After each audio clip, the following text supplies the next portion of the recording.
the money. That's what I always say. You always follow the money. Yeah. This is Follow the Money with Mitch Moss and Pauly Howard on VSiN. Good to have you on board here on a Wednesday. Busy hour coming up in 15 minutes. I have some betting questions for Pauly on tonight's Major League Baseball card. Bottom of the hour, Matt Youmans on the program. His best bets, in-pocket plays from us as well. And here we start the hour by going out to the Progressive guest line as the great Eddie Olczyk is kind enough, as always, to join the program on the heels of calling the Stanley Cup in a total professional and incredible way, as always, for TNT. Eddie, thanks for the time today. As always, we appreciate it. How are you? Hey, Mitch. Hey, Pauly. Great to be with you guys, and thanks for the kind words. Honor and privilege. I think last night was my 18th Stanley Cup Final that I've been able to call over the course of the last 20-some years. So great thrill, and it was a pretty darn good series, and I think looking at it from start to finish, I think the team that played the best eventually won the Stanley Cup last night. Oh, no question. They were absolutely awesome, especially after game 2. But after those first 2 games, I thought, oh boy, they both go to overtime. These two teams are dead even. Yeah. This has a chance to be an all-time series, and it completely flipped. How and when did the series flip, in your opinion? Yeah, we touched on it, I think, right in the middle to the end of Game 2. We had talked about it in the first period of Game 2 where the Florida Panthers were, trying to intimidate, trying to bully the Edmonton Oilers, and there was a parade to the penalty box, and they were going out there and they were taking offsetting penalties. It became 4-on-4. There were power plays going on in that first period. You're not going to beat the Edmonton Oilers with trying to play them 4-on-4 or, try to, kill penalties and be able to beat them. And I think what happened was, and I think the series changed after period 1 of Game 2. I think that they had a conversation inside that locker room and they said, look, enough's enough. No more after the whistle stuff. Let's just play whistle to whistle. We know we're the better team. Let's, keep an eye on, obviously, the 2 big boys in Draisaitl and McDavid. They're going to get their chances. They're going to get their goals. Let's just not give them any freebies. Freebies meaning on 4-on-4, power play. And I just think that they turned their cheek after period 1 of Game 2. And I think that changed the whole feeling and tempo of the series because Florida has that ability. And they like playing that way. Stoppages, whistles, going to the net, bumping people, all that kind of stuff. But I think that's where the series turned. And from that point on, when you look at it, Florida ended up winning 4 of the next 5 games, and they win their second Stanley Cup back-to-back. Mm-hmm. Great points. I couldn't believe how they jumped on them in every game, too. We kept talking about if Edmonton could just get the lead, Florida outscored them 9-0 in the first period of the last 4 games. Yeah. It is hard to comprehend, Pauly, that at least you think you'd get a bounce. Now, remember in Game 5, McDavid had a couple of pucks that were right on his stick out in front of the net, and he fanned on one, and then the other one kind of rolled on him. So, they did, last couple of games, they did get off to good starts. 4, 5, and 6, I think they got off to the kind of starts that they wanted. The interesting thing to me with Florida is like when they got a chance or they got a bounce, the puck was in the back of the net. They weren't going to miss.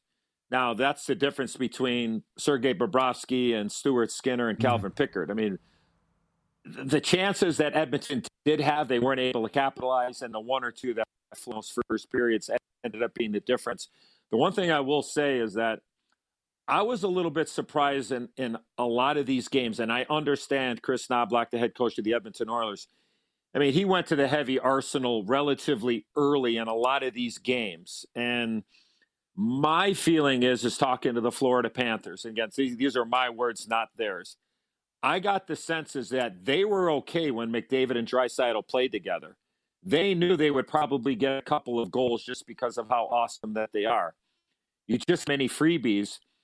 And if you can keep them to 2, they felt like they had a chance. Again, my words, I think that they felt like they had a hell of a chance to win because once you got past the heavy load of number 1 line in Edmonton, Florida's depth was going to take over and they weren't going to get anything else.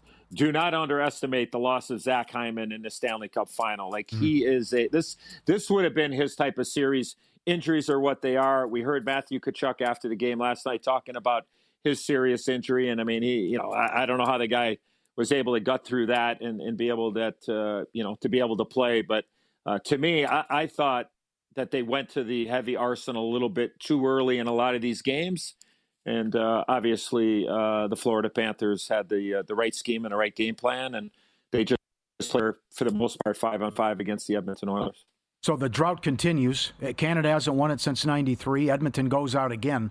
What changes would you make? Would you start in goal? I mean, you came close again. You have a talented group. What could you do if you're running Edmonton? Well, with the hard salary cap, Pauly, it makes it really difficult on how deep you want to go as far as a goaltender. Could you get Thatcher Demko out of Vancouver? I heard Mike talking a little bit earlier. They're going off on Team USA and Billy Guerin and everybody there. So that's for another day. Maybe John Gibson in Anaheim. I mean, there are other goaltenders out there now. What are you going to have to give up? Do you have enough cap space? They're going to have to sign Evan Bouchard, who's probably going to go from a couple of million a year, probably into that $8, $9, $10 million range. McDavid still has 2 years left on his contract. But I think it's got to be the depth, Pauly. I believe. I think that they need to improve on their depth. Yeah, I mean, getting Zach Hyman back is going to be large because then you can keep those guys separated if you want. Hyman with McDavid, and then you can, decide who you want to play with Draisaitl. But I think it's all about the depth and what they do there.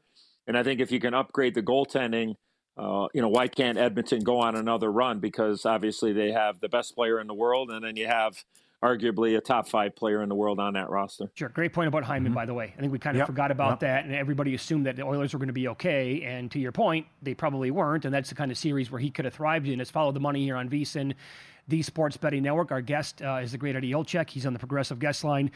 Did voters get it right with the Conn Smythe as Sam Bennett was awarded the win of that award last night? 100%.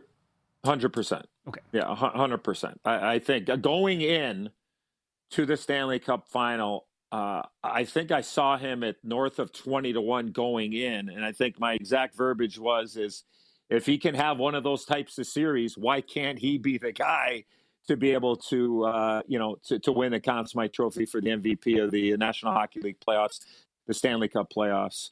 I mean, big goals, big games. I mean, he had a shift for the ages. I think that was in Game 3 there, where he had 2 monster hits. One on Podkolzin, one on Klingberg, and then he gets the breakaway and he goes a little backhand, forehand right over Stuart Skinner. And I mean, that to me would, if you're putting together a Sam Bennett, it gives you everything that he is. He sits in a perfect spot. If he signed Alexander Barkov, who did his job against Connor McDavid when the matchups were there. McDavid only had 1 goal. Barkov didn't have any. But I think you would take that trade-off if that's the matchup for 6 games and go, look at, if McDavid only gets 1 goal and Barkov gets none, I think the numbers would tell you, and I think the Florida Panthers would tell you that they would like that matchup. So I thought maybe if it got to 7 and Marchand had a big game and lost Game 6, and then he goes into Edmonton and goes into Game 7, and he has a couple of more goals, I thought maybe he could backdoor Sam Bennett. But I thought if everything was equal going into that game and everything kind of stayed status quo, I kind of thought that I thought Bennett was going to be the guy, and eventually he was. Eddie, you did an amazing job on the call throughout the entire playoffs and in the Stanley Cup Final, which concluded last night, obviously a 4-2 series win for the Florida Panthers as they go back-to-back. We can't thank you enough for all the time that you took to join us throughout the playoffs and the Stanley Cup, to pop on our show and to give us some perspective of the games that were coming up that night, and now to recap it as well. We owe you one, and thank you. Have a good summer, okay?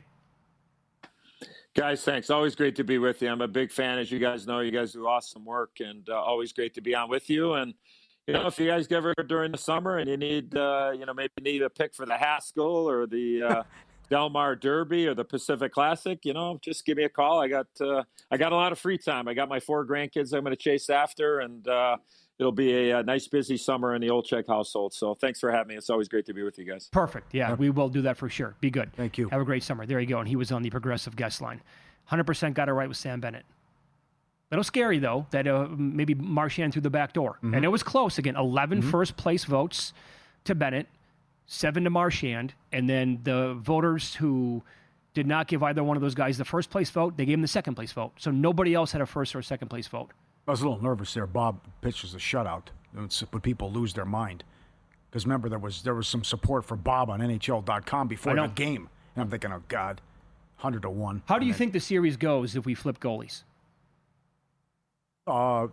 Edmonton wins.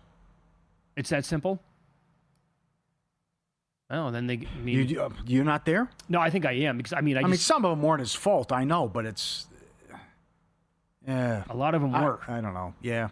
It goes back to game 2, though, too. That was a terrible goal he gave up. Terrible. Yeah. But the shorthanded goal, too, which Edmonton can't allow. But stay out of the box, and the penalty kill was atrocious. I actually thought they played a pretty good first period. They just didn't get Eddie said, a bounce in the bad luck and what happened. And then, was it first period or second? Perry's got the goal. But he couldn't put it away. That's exactly right. It was right on his stick. That was another one. It's Follow the Money here on VSiN, the Sports Betting Network. Up next, I have questions on today's MLB card for Pauly. Some opening numbers really jumped off the screen for some favorites and a total. Are they still too high? I'll ask him next here on VSiN.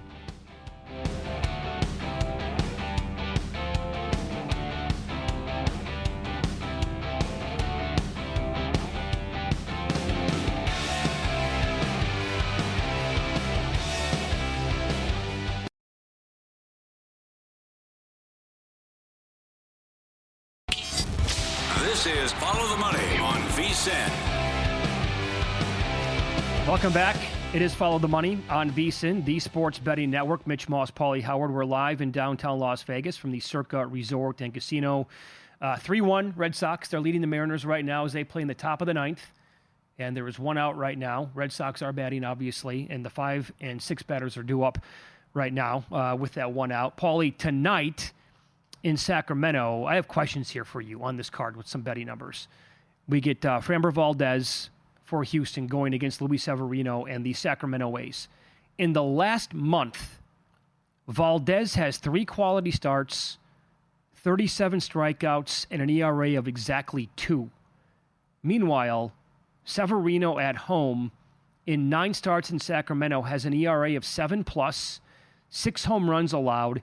His ERA on the road is 0.93 with 0 home runs allowed at that away from home. The Astros opened up about $1.55 or so. It's moved like 10 cents. Is that high enough? I don't think it is. Yeah, these numbers are staggering, how bad he's been in the home road splits. Plus, Houston's playing good ball as well. I know they're much better at home as well, but to me, it's got to be higher. These numbers are ridiculous. 7 and change, doesn't have a win. How bad he's been at home. Launching pad, all of it. You made the case, team total. First 5 over, 2.5. I'm on board with that, too. They should touch him up. I thought for sure the game was going to open up $1.80, $1.85 last night. Still not even there. The Nationals have lost 10 straight. Swept by Miami recently. Yeah, right. Now losers of 2 straight to this Colorado club. Embarrassing. Mitchell Parker opened up $1.75 or even higher last night against Marquez and the Rockies. It has come down, shop around. I'm seeing between like $1.40 and $1.58 today. Is it like $1.58 too high? Yeah, it's outrageous. Based on how poorly they're playing and all the numbers, with bad pitching and the run support hasn't been. Now, they blew the first game in the 9th inning, but it just, other than Gore, the pitching's been atrocious, and you're awful for a reason. I mean, your numbers don't lie. Parcells, You are what your record says you are. You've lost 10 in a row, and the Miami thing was a total embarrassment, what happened. So I wouldn't be surprised if, yes, 4-game set that the Rockies sweep them. The Yankees are in action tonight. Now, again, some of these places are going to be impacted by weather. And here's what we have as of right now. Is this one still on? That game is actually, the Rockies-Nationals game is under a delayed start. Pittsburgh-Detroit postponed, and you're seeing Brewers-Cubs postponed? Yes. Okay. I think there was some inclement weather in the Bronx tonight as well. But here's the story with New York. Complete mess. 5 straight losses. They have not scored a run since Saturday. So that's 3 straight shutouts. And go back even more than that. They scored 1 run in a 10-inning loss to Boston and 1 run in a 1-0 win against KC last Thursday. They opened up like 235 in this game. They're higher than that right now. They're as high as minus 260. Mm-hmm. But I can't do it. It's just we always say hitting is contagious. Well, how about here where it's going the other way? They can't get anything going. And what's happened with this 29 inning scoreless streak. So you're right. You said it earlier. I don't care who they're going against right now. Shutting them down. Hendricks, Soriano, whatever. And it's in their heads now. You said it right. Complete mess. Can't be laying this. Way too high. Yeah, I need to see. Until you show me, and that's exactly right. And break out of it. And why won't it continue? How did they not get it going last night against Kyle Hendricks, who's throwing like barely over 80 miles an hour today? Yeah. Right? Like last night was the game to bust out of it, and they didn't. Tonight it could be, but I'm also not going to pay $260, or I'm not going to pay. They're the home team. I don't feel like paying like $1.20, $1.25 on the run line. Yeah. Like this is a bad week now that we're talking about here. Yep. For that team, and I'll give you one more. Briefly touch on this a little earlier. The total has come down. It'll open up 8.5. It's down to 8. The way it looks at most books, and it's for this Rangers-Royals game. Bubic against Corbin. The Royals have not been able to score for the most part the entire year. The Rangers have been it's bad. Just nasty at home the entire year in offense. Right. Overall, it's 49-23-1 to the under. It's much stronger at home with the under. Wow. Bubic has allowed more than 3 runs 3 times the entire year. I don't know. This to me would be like maybe a nerfy. Or under 3, under that 1.5 or 2.5 runs in the first 3. Under for the first 5, maybe between these two. I'm with you. So I just had, looking at the overnight numbers, Good. And same thing, too, when the game was canceled. But that was the one I disagree with you was even though the kid Mizorowski was so good the first time out, Tyone's been great. And maybe the Cubs are a little cheap today. Because Tyone's numbers have been fantastic. He's been really good. 5 in a row with a 1.91 ERA. The news today, this is great news for the future of the Lakers.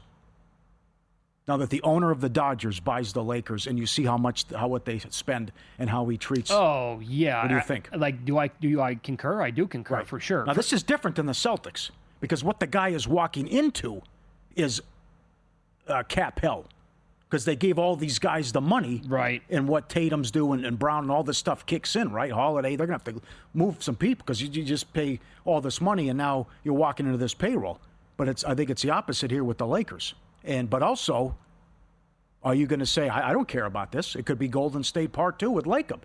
I mean, the one year I think they had $300 million in fees they paid or fines. Yeah, a lot of money. Penalties, hundreds of millions. Yeah. So it's like if you want to win that bad, and it's a legacy play, and I don't care about the money, and the rights deals are through the roof based on what that kicks in next year. Okay, giddy up and let's go. Remember that they allowed Shohei to defer like $600 million of that contract that they signed him to.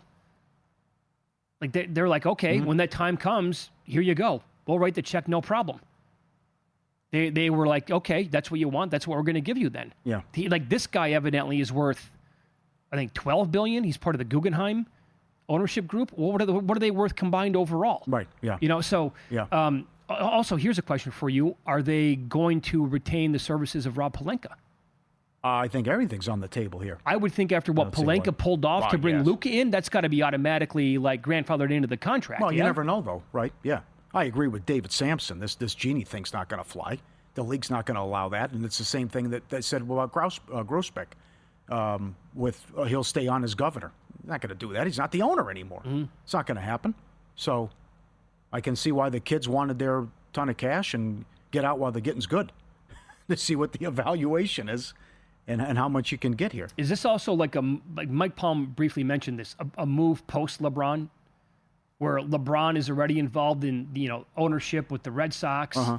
And they'll probably be a part of the Las Vegas expansion. That's team. what I'm saying. Like it's now now LeBron's going to be able to grease the wheels, and like that's going to happen, right? Like it seems too obvious that when an NBA team comes to Las Vegas, which will absolutely happen, he's going to be part of the ownership group there. Yeah.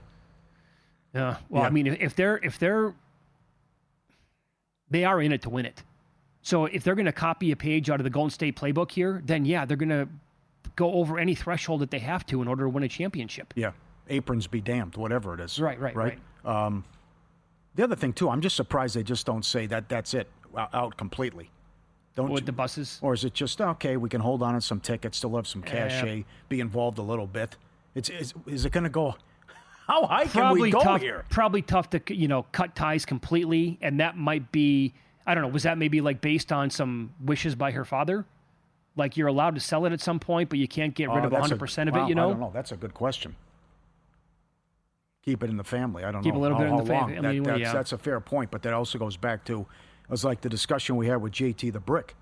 Like, it's comparing it to NFL quarterback contracts.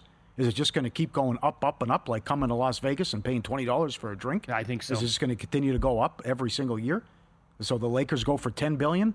Are the Cowboys next? The Lakers, the Yankees next? I'll give you one. Look up right now what Laker paid for the Warriors. I think it's $400 million, wasn't it? And now it's worth $9 billion? Yeah. And by the way, that was, 10 years ago? Mm-hmm. 12 years ago, whatever it was? Yeah. So that's gone up 20 times the initial investment already? I think the last time they sold a piece of the Lakers, was it a, whatever that, I don't think the valuation was $3-4 billion, something like that. Yeah. But it just shows you how it continues to grow. I mean, look what the Phoenix Suns went for. Yeah, 4, right? The Phoenix Suns went for that. Yeah. Right?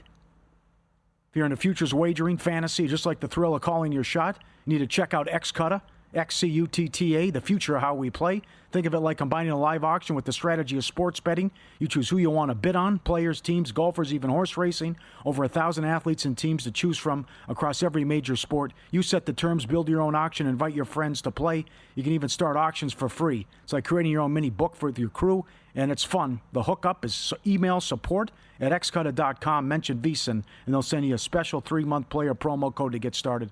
xcutta.com, XCUTTA, futures wagering just got a serious upgrade. Xcutta.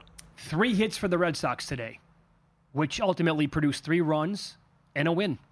It was good enough.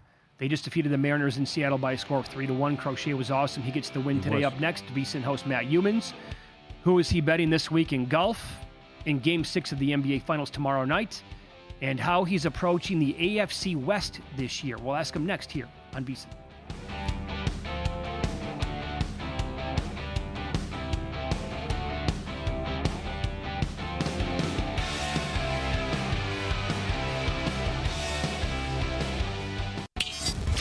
This is Follow the Money on VSiN. Welcome back. A lot to get into here. Some best bets. VSiN host Matt Youmans joins the program, and he is on the Progressive guest line. Matt, thanks for the time as always. We appreciate it. We don't really know the overall status of Tyrese Halliburton for the game tomorrow night. Like, how much is he going to play? Is he going to play? What's the deal there? And at this current time, Oklahoma City is favored by 6.5 in the game on the road to close it out potentially. And the total's down to 221.5 at a lot of books. How are you approaching the game tomorrow night? I have not bet the game yet, but I plan to bet the Pacers. And I talked about this on the show with Dave Ross on Monday night or Tuesday morning. And at that point, the line was 4.5 or 5. And then a few hours later, it shifts all the way to 6.5. DraftKings went to 7 for about 5 minutes. There was a couple 7s out there. I think it's going to go back to 7. I believe there's going to be a lot of support for OKC coming in on game day. Halliburton's status, whether he plays or not, doesn't matter a whole lot to me. I actually felt like he hurt the team quite a bit in the Game 5 loss in OKC. And I don't understand why Rick Carlisle was so stubborn to leave him in the game in the fourth quarter. He's running up and down the floor playing 34 minutes on supposedly a bad leg when you got T.J. McConnell, who was running the half-court offense a lot more effectively and was a much more effective scorer. One of my favorite photos on social media the last couple of days is that old Wilt Chamberlain photo where he's holding up the 100 on the paper, and there's one with Halliburton's head superimposed on it, and it says 0. And it's the number of made field goals that Halliburton had in that game. He's 0 for 6. He's got 3 turnovers. As Wes Reynolds pointed out, when the Pacers cut it to around 2 or 5, right there with around the 8-minute mark in the fourth quarter, Halliburton and Nembhard combined for 5 consecutive turnovers that led to 10 points for OKC to push the lead back up to double digits. I thought Nimhard was awful in that game, and Halliburton might have been even worse. So if you get more minutes out of T.J. McConnell, to me that's positive. Maybe it's positive if you get more minutes out of Benedict Mathurin, even though he's made a bunch of bonehead plays at the end of games recently. I think he's definitely a more effective scorer. So I'm going to wait. I'll try to grab 7 with the Pacers. I believe I saw Rick Carlisle's press conference today, and he said he thinks it's going to be the craziest atmosphere in the history of that Gainbridge Fieldhouse in Indianapolis. It's going to be off the hook on Thursday night. And I think so, too. You're going to get the Pacers' best shot, whether Halliburton plays or not. And, look, when the series started, I thought OKC was overrated in the betting market, and I still do. And these games have been pretty tight pretty much the whole way through. And I believe it's going to be a tight game on Thursday night. I'm sitting in pretty good position because I've got OKC in 6 at plus 450 and a smaller bet on OKC at 7 at 5-1 odds. So it's not going to break my heart if the Thunder win the game. But you got a lot of room to play with there if you take the Pacers plus 7. And what I really believe is going to be a close game. Hey, the Pacers should have won both games in Indianapolis last week. They really blew Game 4 on Friday night. And we had Wes Reynolds on the show a couple days ago talking about it. And I said, Wes, I think the Pacers blew the series on Friday night. I really felt when they blew that game, they also blew the series. And he said, well, they blew the game. I don't think they blew the series. It's over. OKC's going to win it. I felt that way before Game 5. It's just a matter of they're going to win it. Thunder going to win it in 6, or they're going to win it in 7. But anyway, to answer your question directly, I don't really care that much if Halliburton plays. If he's ruled out, you're probably going to get more than 7. I expect him to try to play. I watched his press conference after Game 5. He said, if I can walk, I'm going to try to play. Yeah. I expect a game-time decision as he plays, and I'm going to look to take the Pacers at plus 7, maybe even a little bit more. We'll see. That's where Carlisle has to step in and say, no, you're not playing. I totally agree with you that he hurt the team.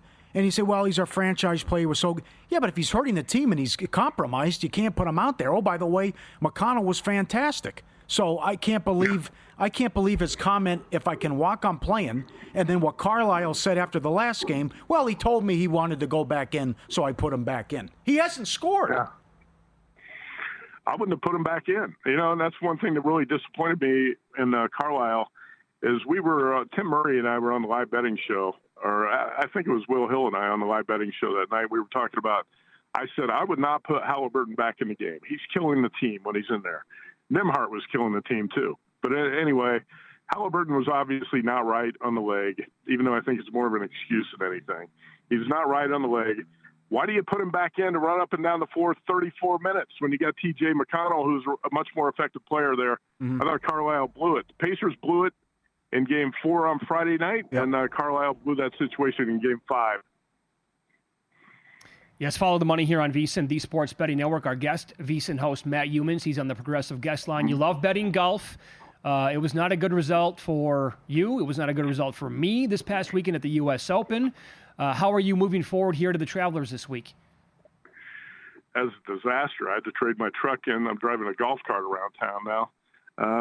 All the bets I lost in that tournament last week. Now I'm actually sitting on the second tee at a golf course right now. I'm talking with you guys. I don't even want to think about the U.S. Open. That was by far the worst major performance in my golf betting career. It's pretty much the opposite of what you expected to happen is what happened. It didn't make a whole lot of sense, but hey, that happens sometimes. Like Jeff Sherman at the Westgate said, when you have a tough course like that, when situations can be very volatile, you got to be careful on how many bets you make because things can certainly go sideways. And things went sideways in that tournament last week. So Shane Lowry was one of the players I liked a lot last week. He bombed 17 over. Just an embarrassing, pathetic performance by the jovial, smiling fat man. And he's going to come back this week, I think, and play much better. I know that Lowry is not liked on tour by apparently he has bad attitude by the course workers and a lot of the volunteers, a lot of people around the tour. Have you heard about that? No, I have not. That's bad. Did you see? Yeah, did you see that tournament? It was a few weeks ago when there was like a 10-year-old girl standing there between the ropes, and there was no other fans around. She was holding her hand out, and Lowry was in contention. He walked up the hill, and he gave the girl the cold shoulder. Didn't even acknowledge her and give her a high five or anything. You can't do that to a little girl. that's bad karma. I think that's why Lowry blew up in the U.S. Open. So I say a lot of people think he's a good guy because he's a smiling fat guy always gets benefit of the doubt. He must be a great guy. Well, Lowry, it's hard to root for him. I'm going to bet on him this week. I'm very disappointed in the way he played last week, but I think this course is actually much more catered to what he does. Driving accuracy, and especially approach play, which is going to be the most important thing to focus on this week. That's Lowry's specialty. I actually played him this week, top 20 at plus 140. I'll take a little shot on him in the futures market as well. Let's see, trying to find Lowry right around 40, 45 to 1. I haven't bet that yet, but I was going to bet it tonight. I bet Lowry top 20. And also Keegan Bradley's who I'm going to play here, top 10 at 3 to 1 odds. And Keegan won this tournament in 2023. And I got some numbers here on Bradley. Can't really read what I write. He's number 3 in strokes gained tee to green the last 36 rounds on tour. So all the numbers actually point to Bradley being a top performer this week. Plus, he's got a win and a runner-up finish on this TPC River Highlands course in Connecticut. So I'm going to play Bradley top 10, Lowry top 20, small future shots on both of those guys, and also Ben Griffin at 50 to 1 and Matt Fitzpatrick at 100 to 1. Fitzpatrick was another player who was terrible last week. And, that's, again, when a guy was really bad the week before, sometimes you want to come back and bet on him the next week. And that's kind of what I'm doing here with Lowry and Fitzpatrick. Very good. 2 minutes here, Matt. What is your approach to the AFC West? We have the betting guide coming out, the Pro Football Betting Guide coming out pretty soon. What are you doing with the AFC West? I'll tell you what, I'm working on the AFC West for the past week, and I'm writing it up as I do every year for the VSiN NFL Betting Guide. And, last year my favorite win total in the entire league was the Chargers over 8.5. And a lot of that had to do with the weak schedule of the Chargers. They had a last place schedule. They had 5 cupcake games on that schedule, and they ended up going 11-6. Broncos went 10-7. Chiefs went 15-2. I think the AFC West is going to be the toughest division in the NFL, top to bottom this season. I know some people will make a case for the NFC North. I think the NFC East is actually on the rise. But I do believe the AFC West can be the toughest division, top to bottom. And I know we don't have a lot of time. I'll talk about this a little bit more next week. I think Mike Palm and I are going to be in hosting your show for a couple days. So we'll break down the AFC West in depth. I got to tell you, after doing a lot of work on these teams, let's set the quarterbacks aside because a lot of people will be skeptical about Bo Nix. Is he the real deal or not? I can tell you that the roster that the Denver Broncos have, top to bottom, on both sides of the ball, is the best roster in the division. And I'm more confident in the Broncos going over 9.5 wins than I am the Chargers. I think this Broncos team is really on the rise, but again, it's how much do you believe in Bo Nix, and that's a big question, right? Mm-hmm. About a month ago, I had it in my queue. I did not pull the trigger, and that was the Broncos to win the division. Mm-hmm. So I think they're live to win the division. Definitely do. I think top to bottom, best roster in the AFC West. Matt, good luck in the 110-degree heat today, playing 18 holes. We appreciate it. Only player on the course right now. You bet. That's the way he loves it. That's great. That's great. No doubt. Okay. It's blistering hot, by the way. Holy smokes. Go outside today like 7 a.m. You're like, what is this? In pocket plays. Paul Howard. Celebration time next.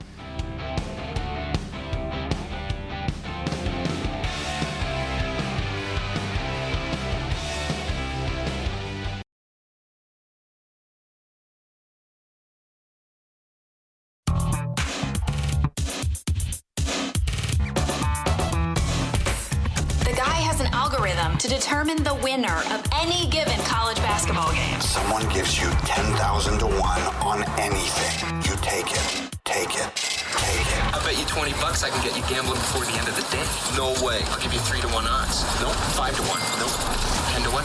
You're right. All right. An all-timer last night. Everything went our way. We did have one loser, though. Even though I want to cry if we picked up 35 units, 36 units. No hat trick in the Stanley Cup Final.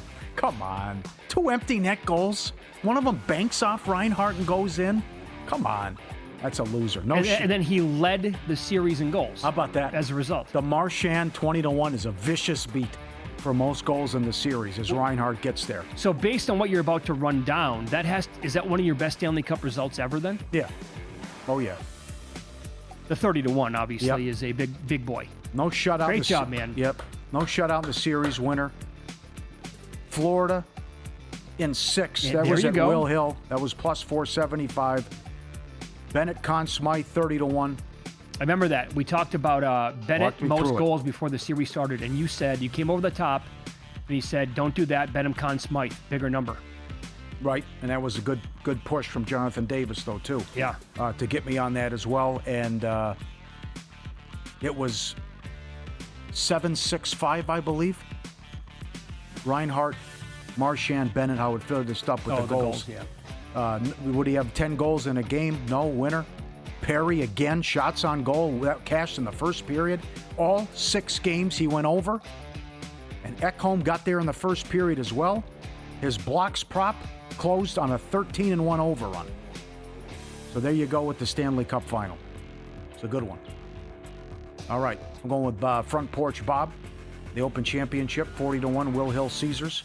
Griffin. You want to grab a little bit of him this week, too? Same number. Yeah, is he? Bobby McIntyre, Okay, 40-1 Travelers, off of how he played this past weekend. Yeah. Because I grabbed him at 40-1 for the Open as well. But I'm thinking this weekend, or maybe like top 20s this weekend or something like that, too. I came back with Griffin again. Yeah. Top 5, 7-1 off his top 10 at the U.S. Open. Again, Chet Holmgren in the last 4 games has 2 3-pointers. Under 1.5 tomorrow, and Neesmith over. Made threes. I know we're doing Pizzeria Tip Jar tomorrow. Jordan Scott from Mama's Pizza pointing out when Halliburton was out, it usually was a big Matherin game. So I think he'll try to give it a go, but he'll be limited. But it was good to point out with Matherin, but certainly McConnell could have a big game as well with the season on the line. I have to take Astros run line tonight as well. Against Severino, putrid numbers at home. ERA is 7 and 0-6 in 9 starts. So Astros run line. And the rain continues here. Yeah, here's what I have. Man. Milwaukee, Chicago, St. Louis, and the White Sox, and Pittsburgh and Detroit officially all postponed tonight. Right. And Colorado, Washington, Minnesota, Cincinnati in rain delays. Right. Well, great job with the cup, man. Right. That's awesome. By the way, observation from my buddy on Chet shooting threes. Has there anybody ever been a player who's more unaware of where his toes are at? The quick comeback would be Kevin Durant, but that's too easy. But you notice that? Yeah. When he's shooting the threes, his feet are like on the line almost every single time. Did you see the McConnell ticket that lost? I did. Some guy had his bizarre same-game parlay. Yeah. Capped off with McConnell had, was it 2 threes, whatever it was. And he hit a, we thought was a 3 late in the last game, but he had just had the toe on Toe the was line. on the It's line, like so it was not a winner. $28,000 something, same-game parlay. Ooh. All right, so I'm on SGA. This is pending under 33.5 points. That's his average for the entire finals. He's averaging like 32.7 a game tonight, or going into the game tomorrow night, I should say. So he needs to get, if the Thunder win the game, he needs to score 39 points to land on exactly 33.5 points for the average. If he scores 40, he beats me.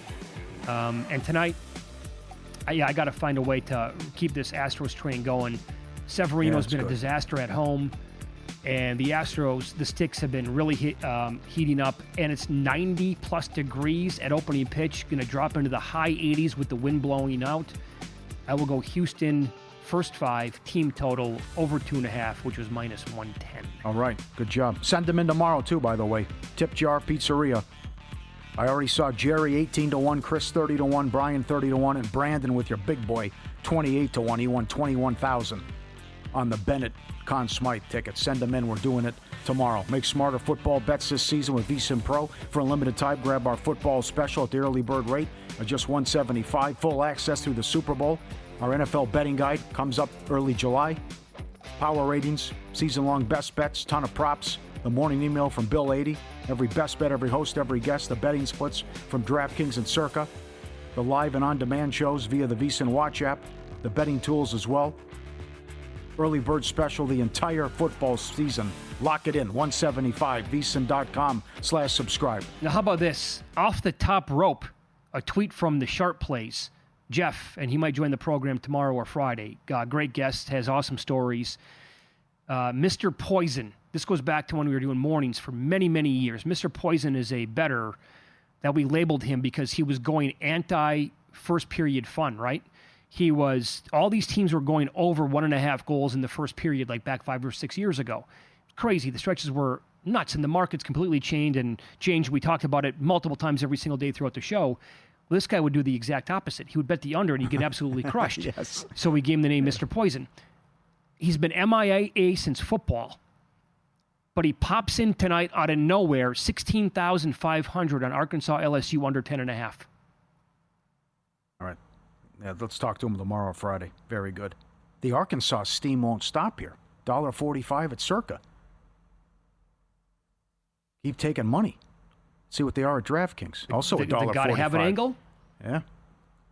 There's an 11 at DraftKings, too. Jell-O Shot Challenge update. Good call by you. LSU running out of time. LSU's at 23,000. Arkansas finally passed Murray State for second. They're ahead of their pace all-time shots as Rocco's, but LSU really going to have to work to break their all-time record, which is 68,000 Jell-O shots. They're 23,000. So if you win either tonight or tomorrow, you play Coastal in the title game, best of 3, and that goes, Saturday, Sunday, Monday. Monday if necessary. So they have to touch like 47,000 more Jell-O shots to break the record? Is that you said 22,000 right now? Yeah. So they got to get to 69? Yeah, that's going to be very difficult. I thought that team from a couple years ago, that was going to be tough. I mean, we're talking Paul Skeens, Dylan Cruz, and some other, awesome players. And they were a national story. That was not like a regional team or a local team there to fans in, near Baton Rouge in that area. That was that Paul Skeens, the hype on that kid was, dude, I mean, come on. That was Strasburg coming out of college, yeah, no, basically. You're right. Not much out of Arizona, UCLA, Oregon State. No, as anticipated. Wow. Arizona only 1,700, UCLA 1,400, Louisville 1,900. Disappointing. Oregon State 1,900. And Louisville was still in it to today. Yeah. Coastal did well, and I'm stunned by the Murray State stuff. Where's Coastal at right now? Coastal's at 6,000. So Coastal won today. The winning streak is at, 26? And they were impressive 25 again. 25 or 26. Yeah, they led the entire time. They blew out Louisville. They're in the championship series again. They won it back in 2016. How about that? We brought on Jimmy Yott today. And if you missed any of the show, we had awesome guests today. You can always go back and find all of our shows with the podcast. It's at Follow the Money here for this show, wherever you get your podcasts at. But Jimmy Yott from Baton Rouge said that he grabbed Coastal Carolina before the World Series started at plus 650 and basically said they're absolutely on par with the likes of LSU or Arkansas. Yeah. They're showing it so far. They have been tremendous. And that includes that come from behind victory in Game 1. I'll say, so what Kevin, owner of Rocco, should do is bet LSU plus money tonight and then come back if they lose and bet Arkansas the next day because LSU is so good for business that he needs LSU in the championship. So you need to get that if game and get that. Doesn't he want to bet Arkansas tonight? Because if LSU wins, then it's over with. Arkansas is knocked out at that point. I would think you would want the extra game, though. Yeah. Don't you think? Because you get the Arkansas fans to stick around. Yeah. Maybe they stick around anyway. I doubt it. I am disappointed in their showing there with the Jell-O Shot Challenge. I know. I only saw a couple groups of them. I was stunned. There was a couple people that came in, ooh, pig suey, and that was it. And by the way, every time they play the stadium, though, is nothing but red. It holds 26,000. They're showing up for the games. They're somewhere. That was bizarre. All right, Scott Seidenberg coming up next, prime time, cashing out. Also 11 p.m. to 2 a.m. and wake up early, buy the books. Ross and Jensen, 7 a.m. to 10 a.m. as well. Good job by the crew. Great guest. Sampson was awesome with the breaking news with the Lakers being sold for $10 billion. The evaluation. Incredible day. Just